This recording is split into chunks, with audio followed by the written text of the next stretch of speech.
But you should always remember that with that humility, you must have your dignity intact, because you are a guru.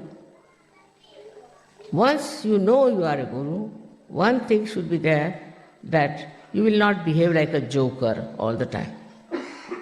Your behavior will be dignified. At the same time, it would be very pleasant face or a pleasant personality. It won't be annoying type. Your personality itself will suggest that there's something special about you. Now, how do you develop that kind of a personality?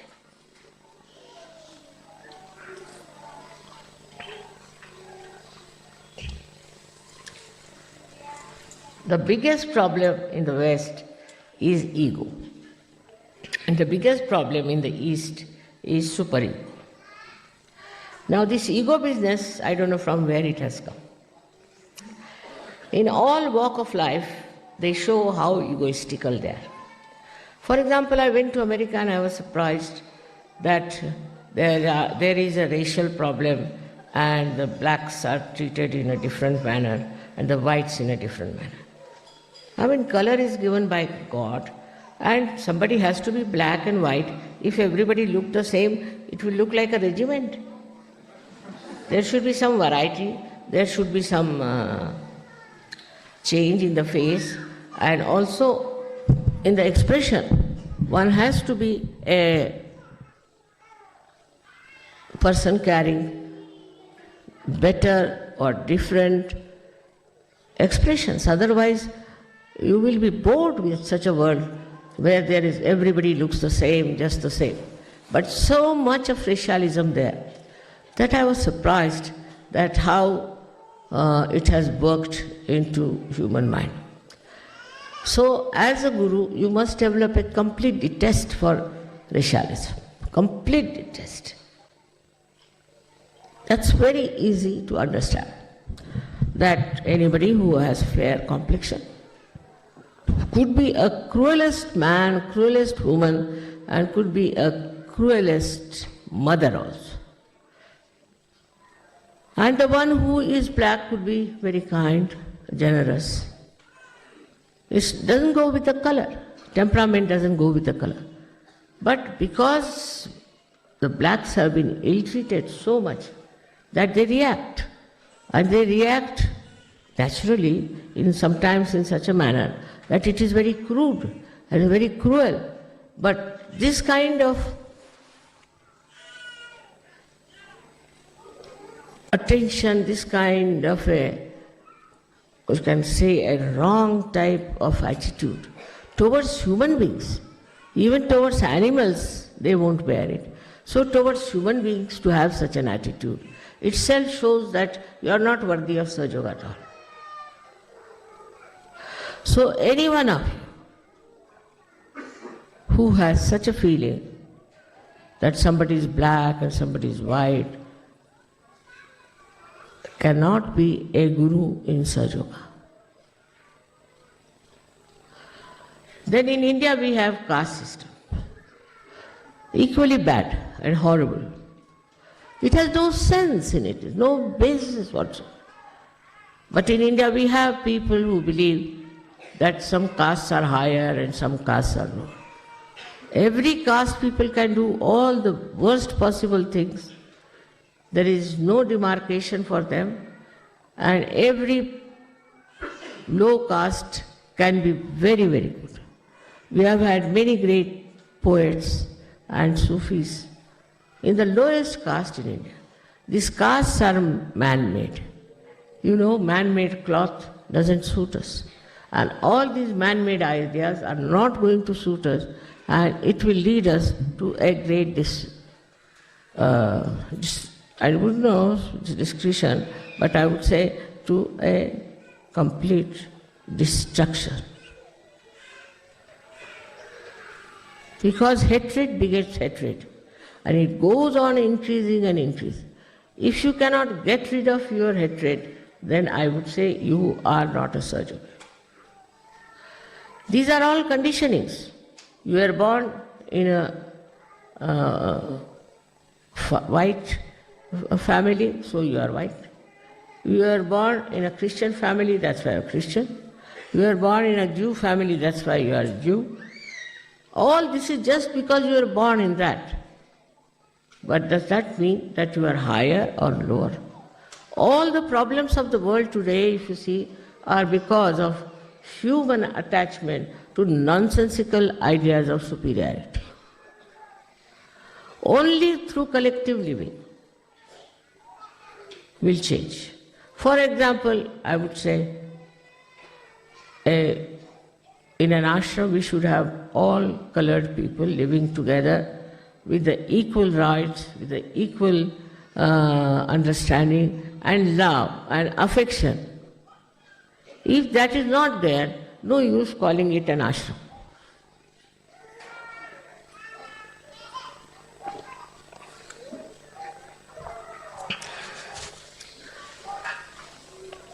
Once they asked me, Mother, will you come and give a lecture in Harlem? I said, why not? So some Sahaja said, Harlem? Mother, do you know what is Harlem? I said, I know. There's no harm. He said, you know, the blacks are there. I said, I'm also black. You could call me black or you can call me white. But the love is such a thing, you see.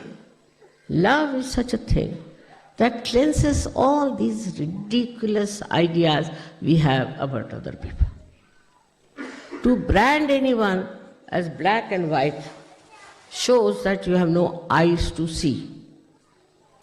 Any person with depth, any person with loving heart cannot see these superficial things, cannot see. Today is a day where we are celebrating the Guru's greatness. Now look at all the Gurus, how they were, how they behaved.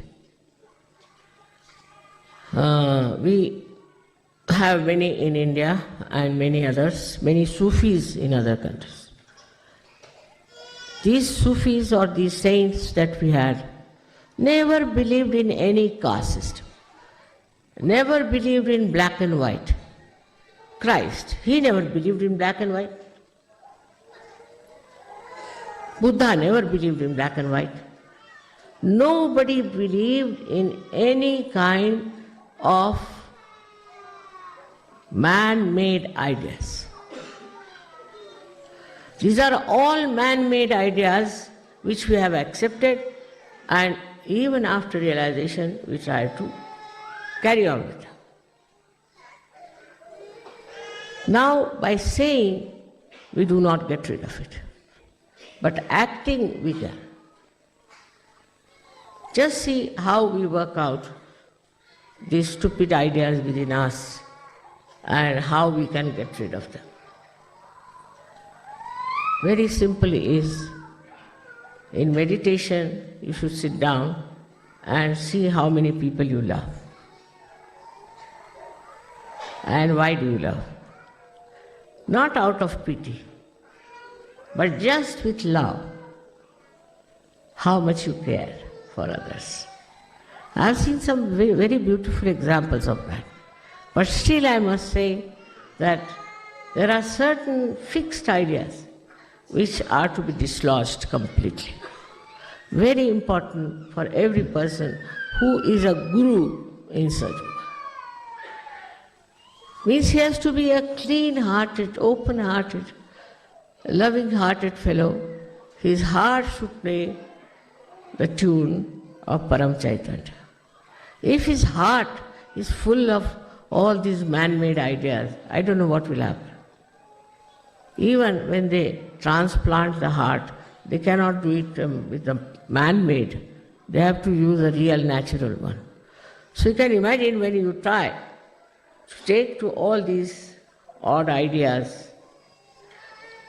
are just divisive.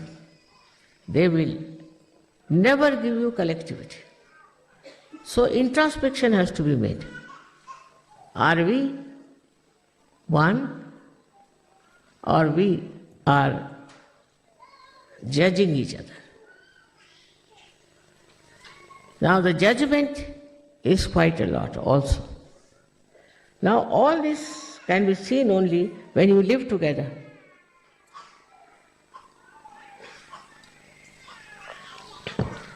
Otherwise, how will you know? When you start living together, you start discovering what is missing in you, what is not there, what has to be there. It is so peaceful to have a heart which is full of love, because every movement of that heart is so much joy giving, so much joy giving. There's a story of Sri Rama that he ate the berries, a kind of fruit, which were first tested by an old lady with such love. It shows what? Shows that a person like Sri Ram was the king of the highest heritage, and this old lady who was just of the lowest caste gives him these fruits with such love. And when he eats that, he starts praising it. So his wife says, "Give me some." It's all right. But the brother is still halfway, I think, in Sahaja Yoga. So he doesn't like. He gets angry. Then she eats and she says, "Brother-in-law, it's wonderful fruit, I must say." He says, "All right, give me some." He says, "Why should I give you now? But first you were very much angry, so why should I give you these fruits to eat?" The story shows that the level of your personality as Guru is judged by your clean heart, by your loving heart, by your highest remarkable personality. In the personality, it is not something that is to be built in artificially. It is not artificial. It is natural, absolutely natural. Whatever you do has to be natural. So this artificiality of certain ways of talking or certain ways of living together creates problem. For example, we had an ashram in America, in New York, and there was a lady who was very strict. Everything should be tip-top, it should be here, the spoons must be there, and the forks should be here, and all sorts of things. And she hurt many people. Not important. These cultural, I can call it the taboos, are not important in Sahaja Yoga, because now you have become a guru. Guru can stay anywhere, live anywhere, eat anything, anytime. That should be the case. But also I have seen in Sahaja Yoga, there are many who are very anxious to eat food as soon as it is served. Once it happened, I was there, they had served the food, and just they started removing the plates. I said, "What's the matter? I have to eat food." "Oh, you haven't not eaten, mother?" "No, I haven't just touched it even." So you see, sort of, first is the very lowest type of, we should say, desire is the hunger. Now a guru doesn't bother. Whatever you give, all right. Whatever you want not to give, all right. Even if you don't give, is all right. But one has to develop that by killing your ego. People feel very hurt if you serve them little later than another person. There's all kinds of funny things I've seen in Sahaja Yoga. On the contrary, it is the lowest type of, I should say, a desire. We should not be very much catered to if you want to be a real guru. Of course, many problems are solved. As I have seen so far, that they do not take to drugs and they do not take to drinking and all such things. This is such a blessing, because if I had to start from that level, I don't know how deep I would have gone, from where I would have pulled you out. But that is, of course, a very big thing.